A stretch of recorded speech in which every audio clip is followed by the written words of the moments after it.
男孩每次抓猫时都会先拿出棍子挑逗它。由于天性所致，猫咪很快就被棍子吸引住了。可毕竟自己不是普通的家猫，面对男孩一而再再而三的挑衅，它还是有些生气了，朝着男孩就扑了上来，却被他一句 no 就吓退了回去。但为了更好的驯服这只野生猫咪，男孩又从包里拿出一块鱼肉来，慢慢的递到了他面前。一看到肉，猫咪眼睛都直了，还是忍不住放下了森林之王的架子，趴在地上吃起了男孩投递来的食物。紧接着，男孩又拿起棍子往木板上敲了敲，然后再往那里丢出一块肉。猫咪看到后便毫不客气的走了过来，看到他乖巧懂事的样子，男孩很是欣慰。紧接着又往另一边也同样的丢出了一块肉。如此重复几次之后，世界上第一只野生的家猫便诞生了。等他吃饱喝足之后，男孩只是简单的呵斥2下，他便乖乖的回到了窝里。历时半个月，他终于将这只猫咪驯服了。但本来船上是有5只动物的，他们所乘坐的船遇到了大风暴。就在货船快要沉没时，男孩及时的逃到了一艘救生艇上，却没想到一只斑马也跟着跳了下来。就在他有些不知所措时，海里面又冒出来一只猫咪，男孩吓得赶紧跳入了水中，随后就躲到了一旁的桅杆上面。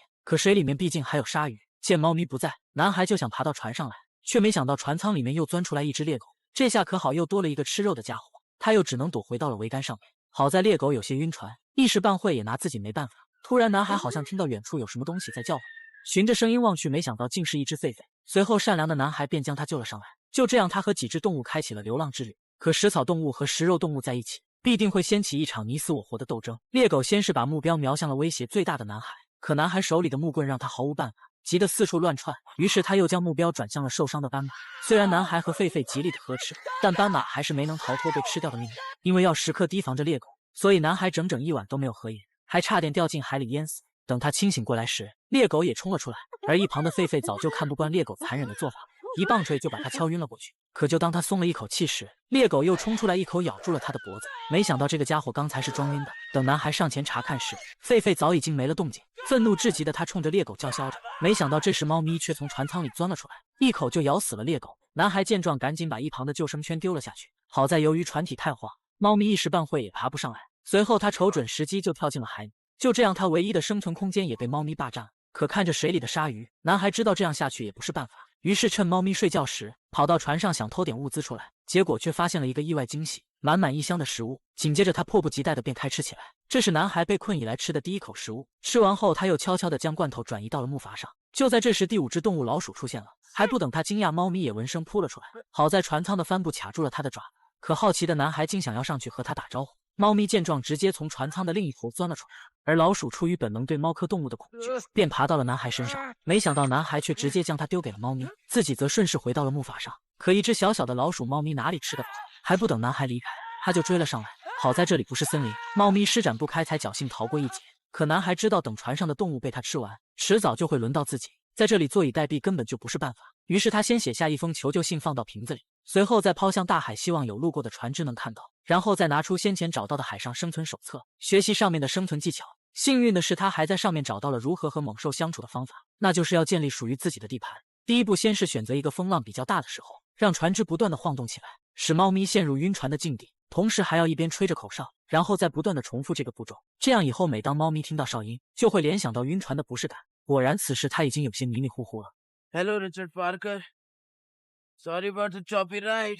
看到猫咪开始恶性犯罪，男孩赶紧爬上船，准备抢回自己的领地。按照动物界的规矩，只要往这里撒一泡尿，就代表这块地盘属于自己了。猫咪看到后却哈哈大笑起来，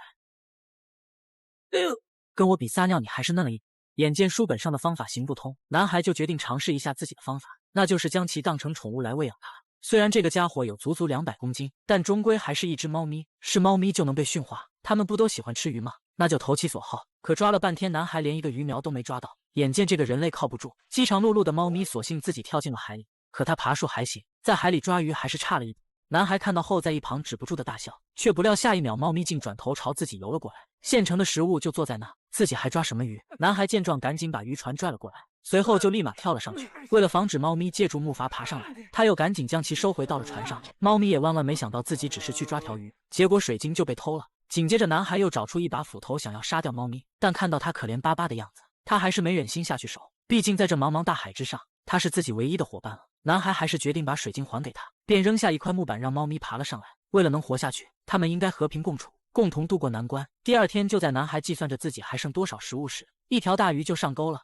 他瞅准时机，一把就将其拎了上来。这条鱼看起来有足足10几斤了，男孩使出全身力气才将它摁住。随后他赶紧拿来斧头，朝着鱼头毫不犹豫的就劈了下去。但看到鱼儿痛苦的眼神，他又有些不忍心了，可为了生存又不得不这样做。紧接着他就把鱼扔给了猫咪，猫咪也是喜出望外，终于吃到鱼了。到了晚上，男孩见到了此生最美的场景，大量的水母游到了海面上，照亮了整片大海。但美丽的外表下往往都藏着危险。就在男孩刚想要欣赏一下的时候，一条巨大的鲸鱼就冒了出来。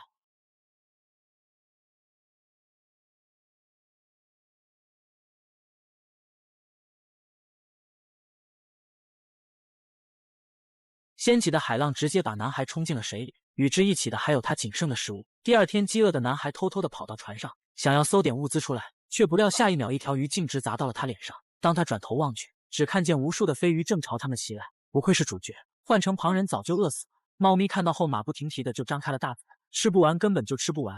紧接着一条蓝鳍金枪鱼也飞了上来，这么大一条可以吃上好几天了。男孩见状赶紧拿起木棍和猫咪抢夺起来。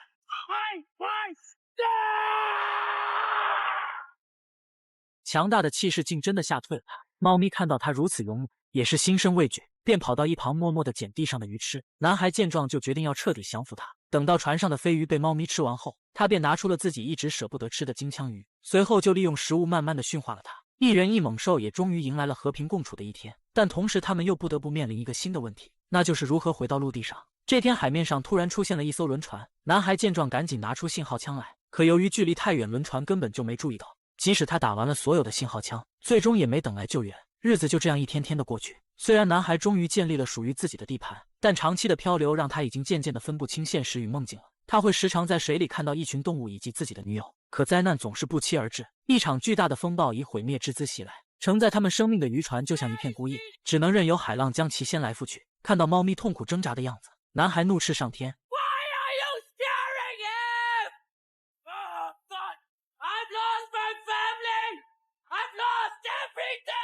好在两人还是成功的度过了风暴，可猫咪此时已经疲惫不堪，晕死了过去。男孩用水轻轻的将它浇醒，紧接着又把它的头放到自己的腿上，希望这样它能好受点。而猫咪则安静的躺在他怀里，他们一起经历了生死考验，也算是患难好友了。随后男孩也昏昏沉沉的睡了过去。等再次醒来，他们已经飘到了一座岛上，可这座岛看起来却有些奇怪。男孩则管不了那么多，赶紧将渔船固定好。饥肠辘辘的他直接捡起地上的树根就开吃起来，没想到味道还不错。紧接着他又朝树林的深处走去，没想到里面竟然有成千上万只狐獴，男孩却直接绕开他们，径直来到了一个水池边跳了下去。他已经好久没有这样痛快的享受了，这是海上生存以来难得的惬意时光。而再看一旁的猫咪正大口大口的享受美食，可面对天敌狐獴却没有丝毫要逃走的意思，站在原地任由猫咪处置。到了晚上，这座岛就开始变得奇怪起来，先是大批的狐獴开始四处逃窜，就连猫咪也跑回到了船上。随后又出现了带有腐蚀性的水坑，而里面的鱼都被其消化掉了。紧接着男孩又找到了一只奇怪的花朵，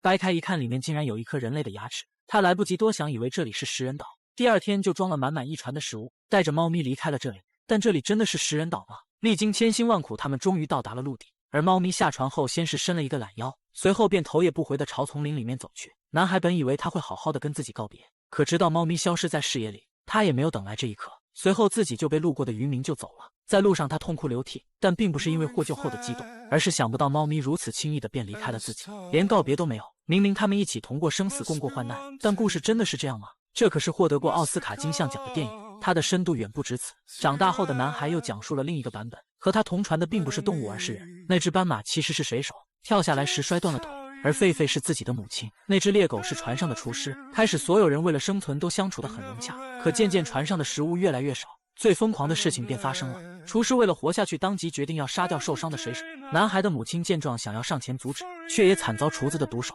随后愤怒的男孩杀掉了厨子，而那只老虎便代表了他内心的邪恶。因为太过残酷，所有人都不敢相信第二个故事。但电影还有很多细节，比如那只老鼠又是谁，所以第二个故事也不是真相，而真相远比这个残酷。本来男孩的父亲经营着一家动物园，可由于经济大萧条，一家人不得不去往国外谋求生机，可半路却遇上了大风暴。好在一家4口都及时逃到了救生艇上，而爸爸跳下来时摔断了腿。他们在海上漂流了整整1个月，食物也早就被吃完了。饿了好几天的一家人开始分不清现实和梦境。哥哥把爸爸看成了一只斑马，想要上前吃掉他。妈妈跑过去阻止，却被神志不清的哥哥杀掉。等他回过神来，才发现自己杀死的竟然是自己的亲人。他无法接受这个事实，面对弟弟的报复，他没有反抗，而那只老鼠则是男孩的女友。就这样，他靠着这些亲人活了下来。当然，电影没有去展现这些血腥的画面，而是通过其他方式隐喻了出来。想必那座人形的小岛代表着什么，大家应该都知道了。I am lost in a rainbow, no rainbow is gone. I am lost in a rainbow. 整部电影没有什么血腥的画面，却处处充满了细节，比如那只突然出现的老虎，实则是代表男孩释放了内心深处的邪恶。当我们真正的看懂这部电影后，是不是感觉头皮一阵发麻？